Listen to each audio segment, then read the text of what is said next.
Oh, it's Mr. McFeely.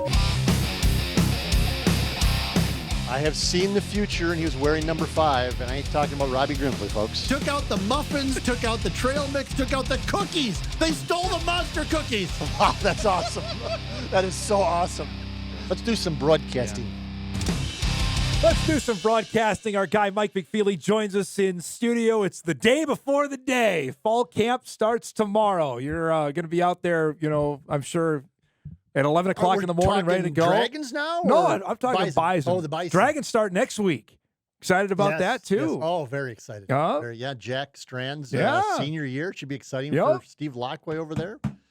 Yeah, it's going to be an interesting season for North Dakota State. And we say this every year, but we always kind of wonder what they have. And they've won 10 national championships, and so they seem to always have something pretty good. They always seem to be good at quarterback. They always seem to be good on the offensive line. Yeah.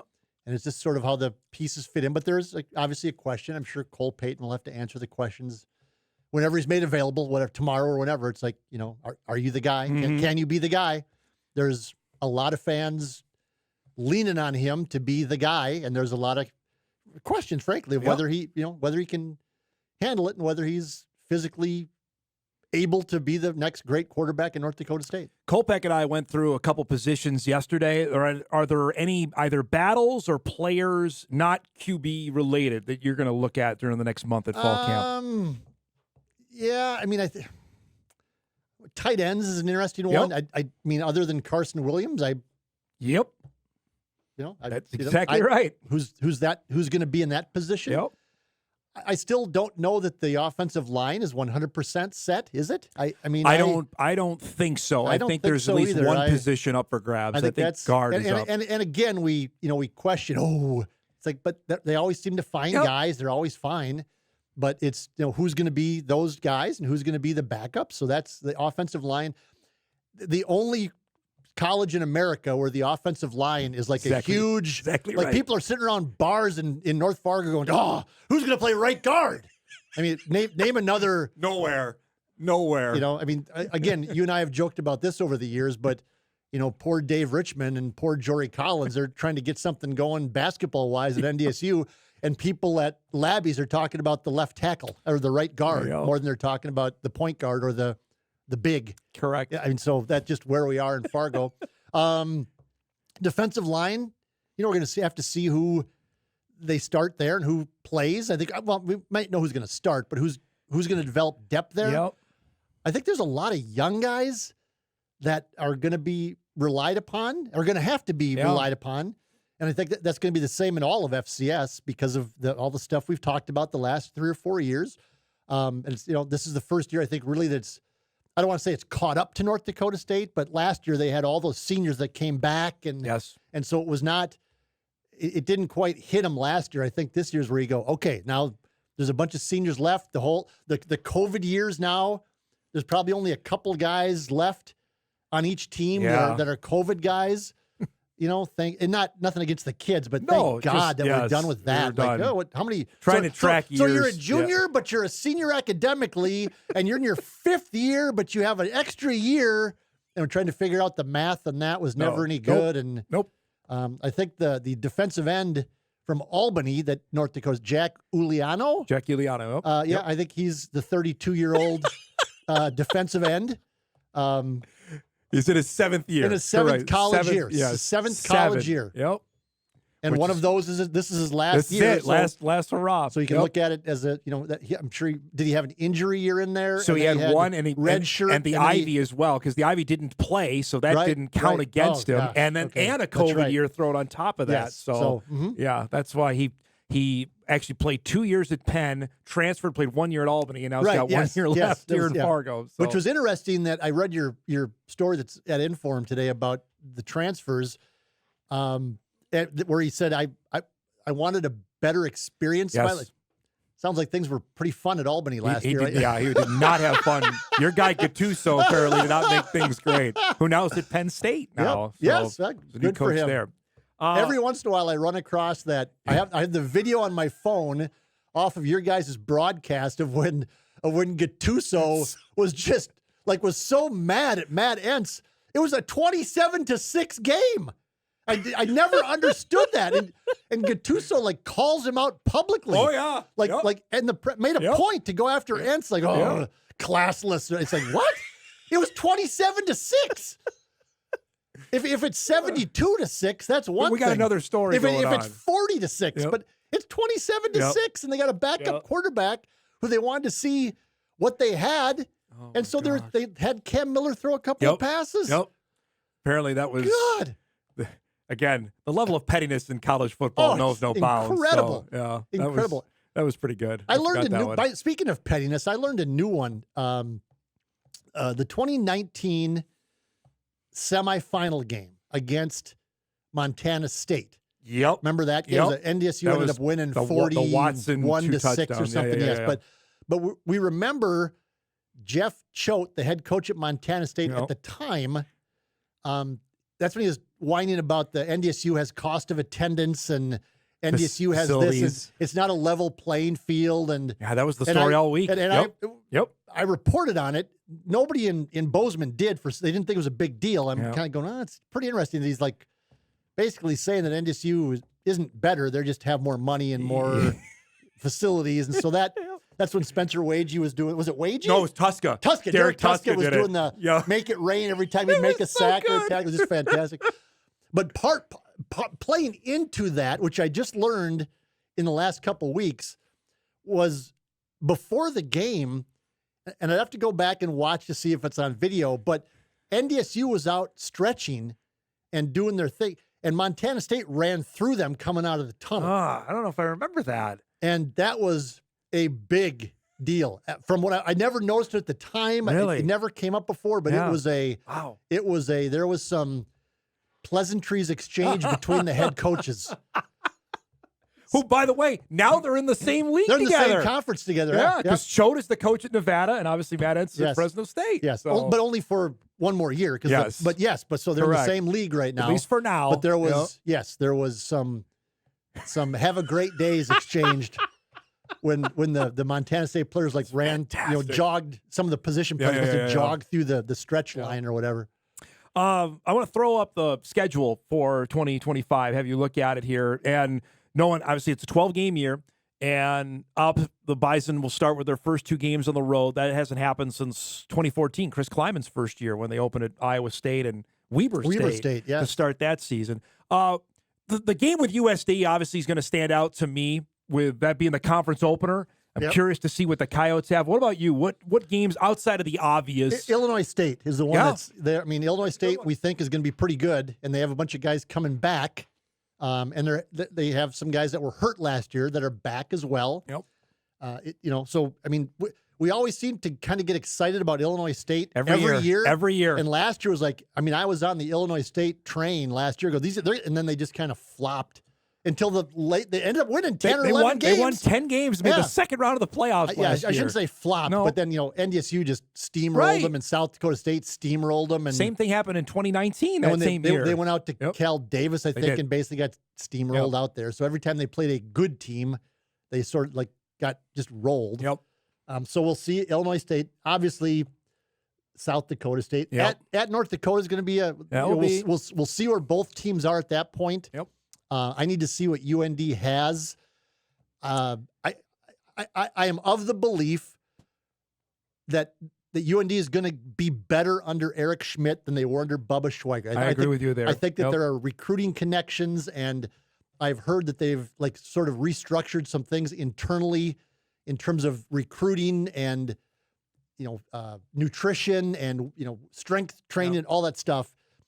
I just don't know how big of an effect it's going to have this year, because I just think that there's a lot of leftovers from a year ago when UND wasn't very good. Was horrible defensively, frankly. Look at the last couple games, Mike. Northern Iowa, and then remember, they have St. Thomas. So the Bison really, I mean, if things go the way they could go. I think Northern Iowa is going to be really bad. Right. That's what I'm thinking. If the things go maybe how this year, NDSU is hoping, I mean, the end of the season, that last month, Youngstown, I don't think is going to be any great shakes either this year. I think they're going to be better than you think. Think so? I do. Yep. That game is here, though. I picked Youngstown 6th. So in the second half of the Valley, You mentioned UND, then Northern Iowa and St. Thomas. I mean, that's not a murderer's row to end the regular season. But if the UND game was here, I'd say, boy, that might be 3 cakewalks to end the year. But it's always going to be a tough game in Grand Forks because they're going into the Hornets' nest.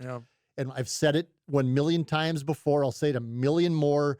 It is the Super Bowl, Stanley Cup Finals Game 7, NBA Finals Game 7, College Football Playoff Championship game. It is everything to you. That game is everything to UND. Everything. Especially if they're going to be in a position. Well, I mean, and maybe if they surprise, maybe they need the win, to get into the playoffs, and it's even more so. But we'll see where it is. We talked about it last week because UND gets both NDSU and SDSU in Grand Forks this year. That's a big deal. SDSU was up there last year. Yeah, that's part of the scheduling where they're trying to get everybody off of doing that. So because this is the start, NDSU will go to Grand Forks back-to-back years, this year and next year, because they're trying to get NDSU or SDSU and UND off of the home schedule both times. And it's interesting. UND tries to make South Dakota State into their rival also. And I don't understand that. I know they're trying to, get some excitement going, but it's SDSU and UND are like NDSU and SDSU were back in the NC. It just wasn't any great game. It was just whatever. But now they're trying to make that into a big deal. But that's whatever. You wrote about Youngstown State, and you visited with Doug Phillips, who was anxious to talk to anybody. Oh my God! At Valley Media Day last week. I said hello, and a half hour later, I was. I guess that's a column for me. Okay. Which was fine. It seems like a nice guy. Seems like a good guy. I forget, and you wrote about it. His first game as head coach was the COVID spring year. He came out because Jim Tressel was here too. He brought that up, and I totally forgot. I completely blocked whatever I can of that spring season out of my mind because it was just so stupid that they even played any games at all. But no, he said, my first game. He got hired in February of 2020. COVID hits. Then they don't have a fall season, so it's all just a disaster. So now it's February of 2021. February, his first game is here, and as I wrote, he said, I walked out of the locker room and looked at them and went, oof, we don't look like that at all. And then a couple years ago, they made the playoffs. They won a game in the first round. They ended up losing to Villanova in 2023. Yeah, that surprised me. I think we were both on the bandwagon. They were going to win that game. I'm not a big CAA guy anymore. That JMU is gone, and I've always been not anti-Villanova. I've noticed it be, but I've just never believed that Villanova is that. They've good. never given us a reason to believe in them. Correct. Yeah. And then last year was just a disaster for Youngstown. They lost a ton of guys in the portal too. Right. And it was interesting what Coach Phillips said to me was he said, well, honestly, I wasn't prepared. Like I wasn't prepared that I was going to lose all those guys. And so we just didn't have anybody to take their place last year. And he said, now I'm to heck with it. I'm just going to recruit a bunch of high school kids and build them up. And then if guys leave, the next guy's going to have to step in and play, and hopefully he's good enough to take their spot. And I've heard more and more coaches say that in the FCS level, that we're okay. Well, what else can you do? There isn't, right. You're not going to go and get guys from... And again, you and I are on the same page. Yeah. I just don't think you can go out and get a bunch of transfers. You can get some that are maybe better than what you have, but if you want to contend for a national championship, which is what the standard is here and in Brookings and now in Vermilion, I just don't think that you can just lose 12 guys and then go get 12 guys and go, okay, everything's fine. Let's break. We'll come back. A couple more minutes with Mike. We wrap up our first hour on this Tuesday morning. Back on Hot Mike on WTAY Extra right after this. Welcome back, everybody. Hot Mike rolls on. This is a good email. Dom and Mike, the age of some of these guys making announcements about eligibility and transferring is a lot like the professionals caliber. Call a presser to announce their retirement at the end of the season, saying things like, I've given all I can to the game, and it's time to spend some more time with my family, or maybe get a job and start a family. It's more power to it. Hey, if you got another year to play and somebody thinks you can, go for it. As a soon-to-be 59-year-old guy, it's like, you know what? I look back when I was younger and said, you know, like, why did I not play my last couple of years of college golf? I had, I wasn't any good, and my team was horrible, and I was horrible. But like, why didn't I just play? Why? So play as long as you can. Another email comes in. Mike, any thoughts on what the Twins are doing? I got to answer this. They made, obviously, their first selling trade yesterday. I mean, clearly, I heard Falvey, I heard some comments he made, coming out of the All-Star break. Another word salad guy. No, but I think if you need to read between the lines of what these guys are saying. Is he said something like, we came out of the break and we didn't get the start we, needed to. Oh. And so then clearly they were waiting to see how things were going to go those first couple series. And when they lost 2 of 3 or whatever in both series, they said, okay, that's it. And then they started to make some moves. If they would have swept both series and got back within a few games of the last wild card spot, because Detroit's not playing right now. So then maybe then you hang on, but I mean, you're not gonna get rid of Buxton. You can't. No. You're not gonna get rid of Lopez. You can't. You don't want to get rid of some of the younger guys because I think you want to give them a chance. So I mean, your tradable assets are Chris Paddock and Jimmy Shimtree, Harrison Bader, right? Legit. Yep. Yeah. Yep. So it's just whatever. I mean, kind of where they're at for. But just wait until the Polads sell the team.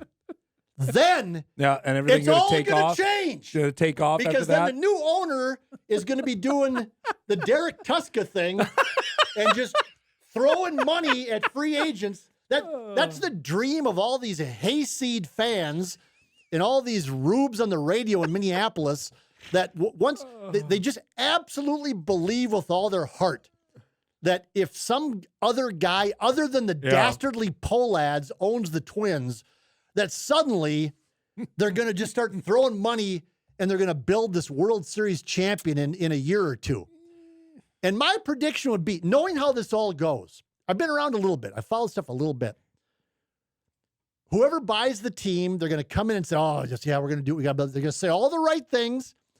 And then a month later, we're going to hear that they want $15 million in public money to add some suites to the stadium because they're not generating enough revenue to be competitive. And then they're going to go to the legislature and they're going to want another $50 million to renovate the stadium again and to build more boxes and this and that because they need more revenue to be competitive. That's how it's going to go.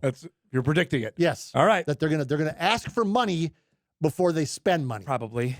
Mark it down, though. He's got it July 29th, 2025 on that. But what are A-Rod and Lori doing? Yep. Oh yeah, we're gonna build this new arena on it. Okay, so they're greasing the skids on that one already. Where are you gonna build it? Right. First of all, and then who's gonna pay for it? Yep. So it's great. Yep, they need a new arena. Target Center is allegedly obsolete, but okay. So let's hear the plan. What's the plan? A-Rod. Right. Yeah. Let's hear the plan, Lori. One last email. Mike, give us your thoughts on upcoming for the Viking season. Is J.J. McCarthy the guy to lead the Vikes to the playoffs? He better be because they don't really have a lot of options, and they're put all their eggs in his basket. They have done everything they need to do. They've built around him. There's no doubt. Absolutely built an offensive line that's better, and their defensive line really good. Is going to be really good, and they have the pieces in place. They re-signed the running back, Aaron Jones. They got some younger guys. It all depends on the quarterback position, as it does for so many teams. But last year they clearly had some weaknesses that the Rams exposed badly. Yeah, that was not great in the playoffs. So did the Lions the week prior. Yes.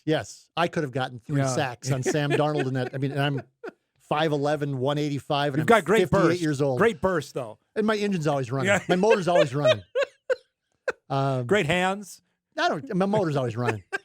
I'm built different. You are. There you go. Thank you. That's good. It's football season. Yeah, you got to get the lexicon going here. SZN. It's football season, SZN. So my motor, I'm built different. Man. The expectation or the expectations. We are what we are. It is what it is. One game at a time. We're playing a faceless opponent.